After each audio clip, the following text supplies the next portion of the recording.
Okay, I want to have a serious discussion about a trial that's going on right now in New Hampshire. And it's about 19-year-old Owen Labrie. Okay, so it is alleged that he raped. He was in a prep school. Okay, he was a senior. Now he's 19, but while he was a senior, it's alleged that he raped an underclassman, a 15-year-old girl. And why this has become such a controversy, of course, because of the allegations, but more so his defense. So when in trial, first of all, they spoke about something called the senior salute, something that was really prevalent on this campus and even alleged in other prep school campuses, where there was a competition, a sex competition, where the seniors would try to have sex with as many underclassmen as possible, okay? He says that he was in first place. Now, what happened is that the defendant, the victim, she's saying that she was hesitant to meet him at first, okay? Because one of his friends said, hey, he wants to meet you in a mechanical closet and he wants to do the salute with you. He wants you to do the salute. That's, I guess, AKA sex. She says that she told the male friend that she would not have sex with him, but she was hesitant to meet him, but she did go into this mechanical room. That's when she said that he removed her underwear, even though that she said she did not want to have sex, and he raped her. Okay, he is alleging, and his defense, they are saying that that never happened, that they hooked up, but it was limited, they did not have sex, and this is their defense, quote unquote, that the encounter was consensual and limited, and that the St. Paul girls would be honored and proud about this, that they were the focus of the senior salute. He, Labrie, the 19-year-old, Owen Labrie, told the police himself, quote, that having sex with senior men like himself is a great source of pride for younger students. So this is why this has become such a controversy, because of the fact that his defense, it really does underscore the rape culture. And we've talked about rape culture a lot of times on this, on Pop Trigger, and there still seems to be some confusion with our viewers, like what rape culture is. So I wanted us to talk about rape culture. Rape culture is when sexual assault and rape are so prevalent that it becomes dismissive, it becomes normative, and the victims are often blamed. Like, oh, she was wasted, therefore she asked for it. Or, oh, she was wearing such a short skirt, she asked for it. Or even poor boys and men who are also victims of rape and sexual assault, they're somehow seen as not the victim. You know, when you see like a 13-year-old boy who's raped by his 28-year-old hot teacher, somehow the media and people will excuse that, saying, oh, I'm sure he loved it. So again, that's all part of rape culture. And this is prevalent in the UK as well. Is this something that you guys are aware of? I mean, it's not so publicized, but yes. I think it's a very difficult thing because in one way, when you're in a school like that and you have the young girls do want the attention of the older boys.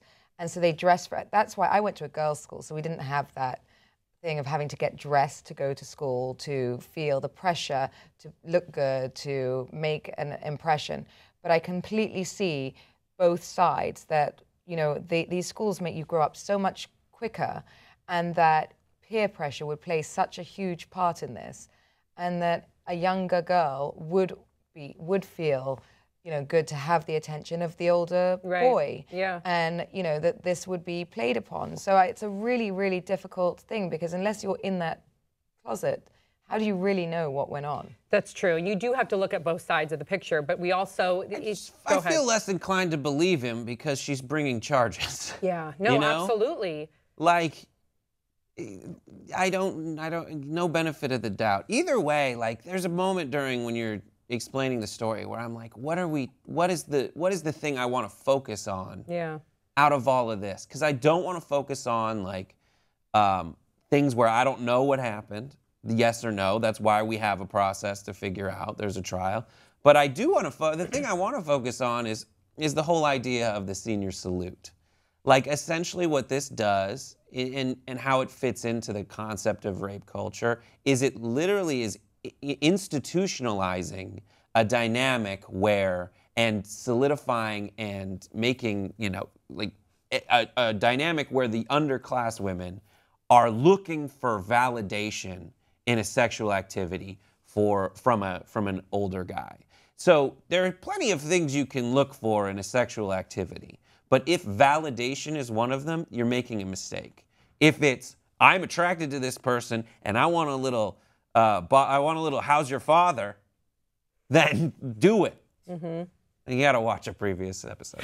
But if that's what you want, that's fine. That's what it is. And if it's like, I want to, you know, hook up with this person to get to get them to like me, that's I know. validation. That's not what you want it for. It's more like that hazing thing, which we don't have. That You do not culture. have Not that. really, not in the same way you guys do. Right, the Greek culture. The Greek culture has been under some serious scrutiny recently, and as it should. Brett, you were in the Greek culture at Stanford University. Yeah. Did you have to deal with any of that? You know, I got plenty wasted, but I wanted to. We didn't like. Right. It was never any like carry a fish for years and years. It was like, hey, you want to get drunk right now? And you want to go around campus and get drunk in like girls' dorm rooms that we set up ahead of time? I would love that. Are you kidding me? That was fantastic. But what I hate about the rape culture, because when I watch in the news or when we do it on Dr. Drew, it's always, we will always get, now that we have a live audience, somebody that will stand up and say, well, she went into that mechanical room closet, so she did ask for it.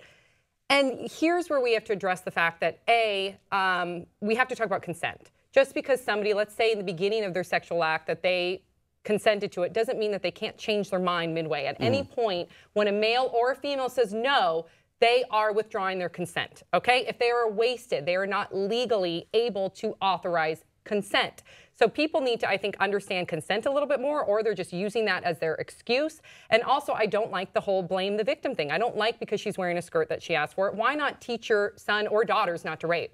Why can't that be it? And I think there's so much misogyny that is so prevalent. And there's another article here talking about lad culture, how lad culture, and this is more indicative of the UK, that lad culture, and it's defined here as a group pack mentality expressed in activities such as sport and heavy alcohol consumption and banter, which is often sexist, misogynist, and homophobic. And that lad culture is something that I had never heard of. Is this something that you'd heard of? Yeah, that is English. It's like that, you know, you go down to the pub with the boys, you know, like the chivalry is kind of dead in England. It's like the boys, when you're younger, the boys would rather go to the pub with their mates and take you on a date.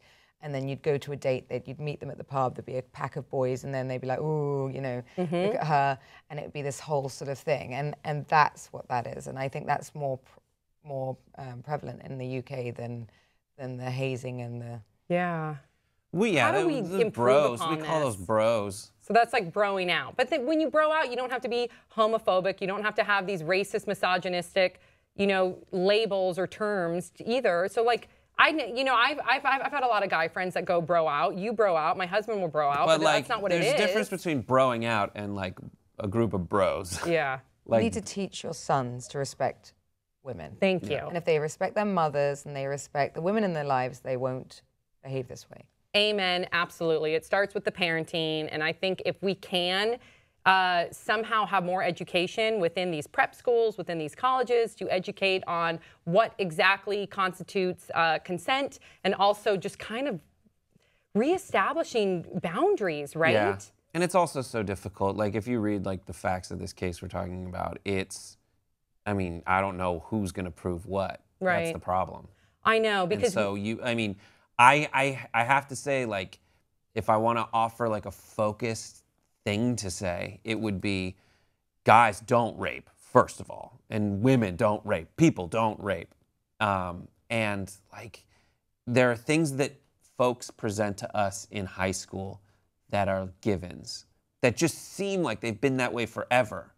But even if they're that way, you do need to like think through what people are telling you is the way people are. And if there's a little voice inside your head that says it shouldn't be this way, don't let it be that way. And the consequence, this one action will define you for the rest of your life. Absolutely. He was enrolled to go to Harvard, and that has already been rescinded. He cannot go there. And again, I think only to present the opposite argument, because we will see this in the comment section, is what if she is falsely accusing him? Again, that's what the trial system is for.